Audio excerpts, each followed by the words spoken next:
Sangye chodang ki chok nam la.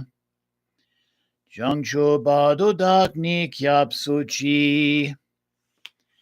Dakji jin suki pe sonam ki. Drula pen chisangye drupa shok bei.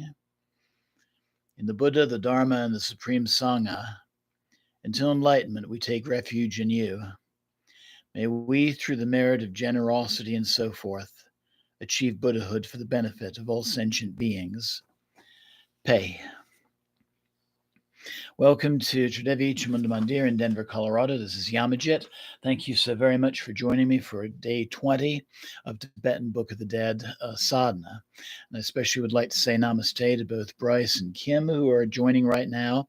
And anybody else tuning in, please feel free to say hello using the chat function on your screen.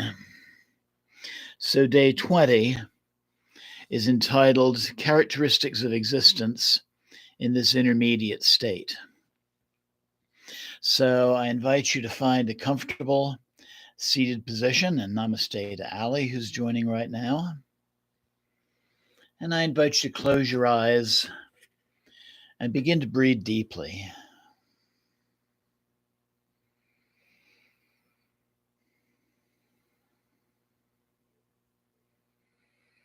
Taking some time to ground and center, preparing for the work we're about to do.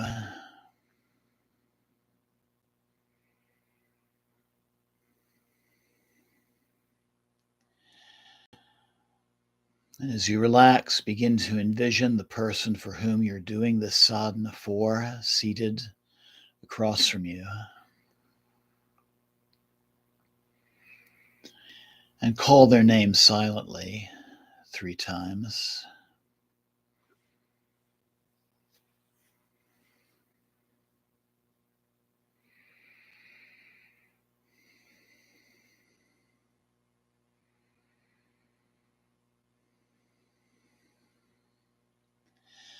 And acknowledge that you're acting as a conduit for this information, not just for the person whom you're doing this work for, but also for all other souls that are lost or wandering within the state of Bardo at this time. Providing this knowledge so they may find their way with the best possible outcome.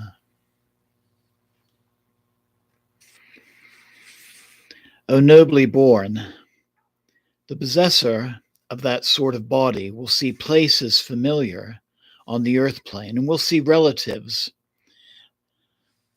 as one sees another in dreams. You see your relatives and connections and speak to them, but you receive no reply. Then, seeing them and your family weeping, you think, I'm dead. What shall I do? And feel great misery, just like a fish cast out of water onto hot embers. Such misery you will be experiencing at present, but feeling miserable will avail you nothing. If you have a divine teacher, pray to that person. Even though you feel attachment for your relatives and connections, it will do no good. So do not be attached.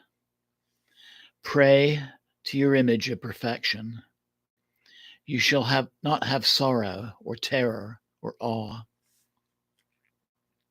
O nobly born, when you are driven here and there by an ever-moving wind of your own inertia, your intellect, having no object upon which to rest, will be like a feather tossed about in the wind, ceaselessly and involuntary.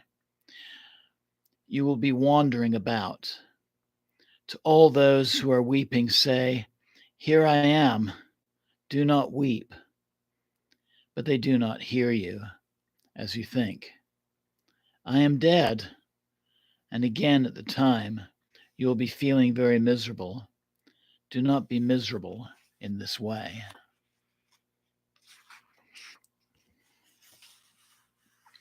There will be a gray, twilight like light, both by night and by day, and at all times. In that kind of intermediate state, you will either for 1, 2, 3, 4, 5, 6, or 7 weeks until the 49th day.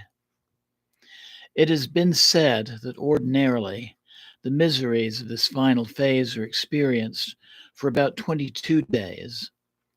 But because of determining influence of your own past actions, a fixed period cannot be assured. O nobly born, at about that time the fierce wind of past choices, terrific and hard to endure, will drive you onward from behind. In dreadful gusts, do not fear it. That is your own illusion. Thick, awesome darkness will appear in front of you continually, from the midst of which there will come some terror-producing utterances as strike, slay, and similar threats. Do not fear these. In other cases of persons of much negative personal inertia, inertia produced, flesh-eating demons bearing various weapons will utter strike, slay, and so on, making a frightful scene. They will come upon one as if competing among themselves for which of them should get hold of one. Illusions, too, of being pursued by various terrible beasts of prey will dawn. Snow, rain, darkness, fierce blasts of wind, and hallucinations of being pursued by many people likewise will come, and sounds of mountains crumbling down, and an angry overflowing sea, and the roaring fire of the fierce winds springing up. When these sounds come, one being terrified by them will flee before them in every direction, not caring where one is going. But the way will be obstructed by 3 awful precipices, white and black and red. They will be terror-inspiring and deep, and one will feel as if one were about to fall down. O nobly born! They are not really precipices. They are anger, lust, and stupidity. Know that you are at the final phase of this after-earth life existence. Invoking by name your image of perfection, pray earnestly thus: O compassionate Lord or Lady and my teacher, suffer it not that I, and I invite you to silently repeat the name of the person for whom you're doing this sadhana, fall into unhappy worlds. Act as to not forget. Others who have accumulated merit and devoted themselves sincerely to religion will experience various delightful pleasures and happiness and ease in full measure. But that class of neutral beings who have neither earned merit nor created bad inertia will experience neither pleasure nor pain, but a sort of colorless stupidity or indifference. O nobly born, whatever comes in that matter, whatever delightful pleasures you may experience, do not be attached by them. Do not devote attention to them. Abandon all clinging.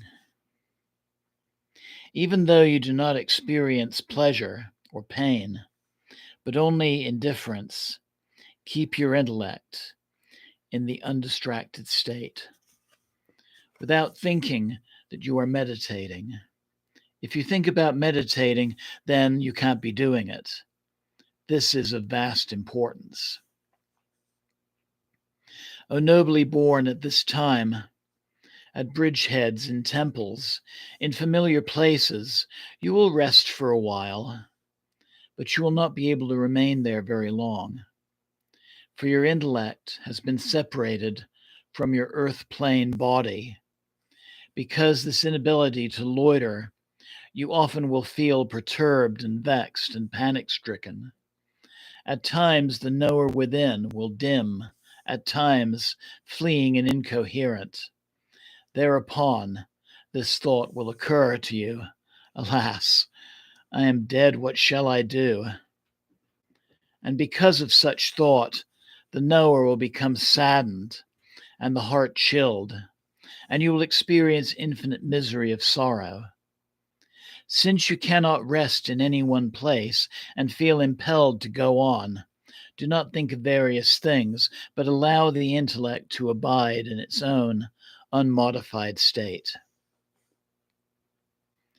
As to food, you will need none. As to friends, at this time, there will be no certainty.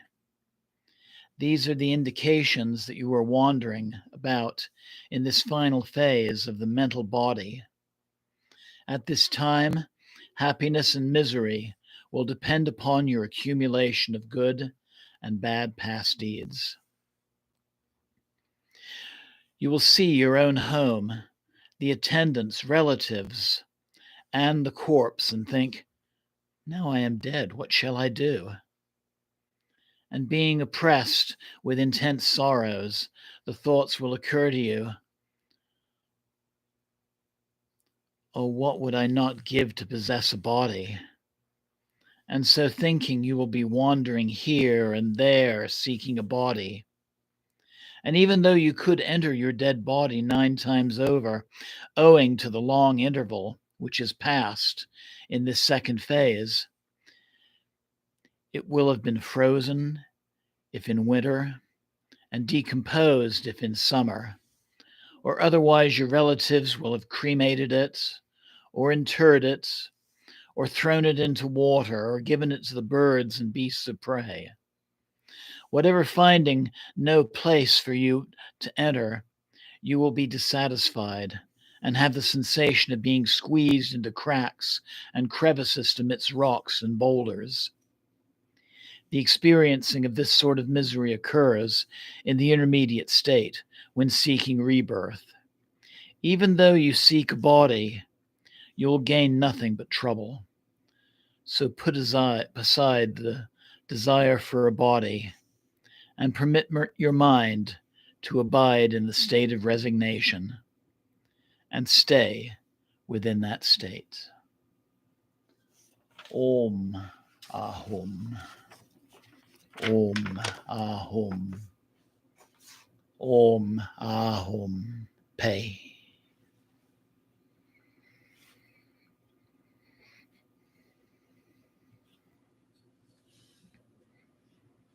So I invite you now to take a deep and clearing breath, letting go of the meditation, knowing you can return for the next stage tomorrow. And slowly open your eyes. And if you're listening to this recording, I encourage you to take some time for some quiet meditation before resuming your daily activities. For those of you who are joining me live right now, know that I'm going to sign off for a few minutes and sign back on. And I'll be sharing with you a Yoga Nidra practice based on the syllable Om. So thank you so much for joining me. Namaste. Blessings always. Thank you once again. Jai Mata Di. Jai Mata Di. Jai Mata Di. And to Kim, Bryce, and Allie, I'll see you in a few minutes. Jai Ma.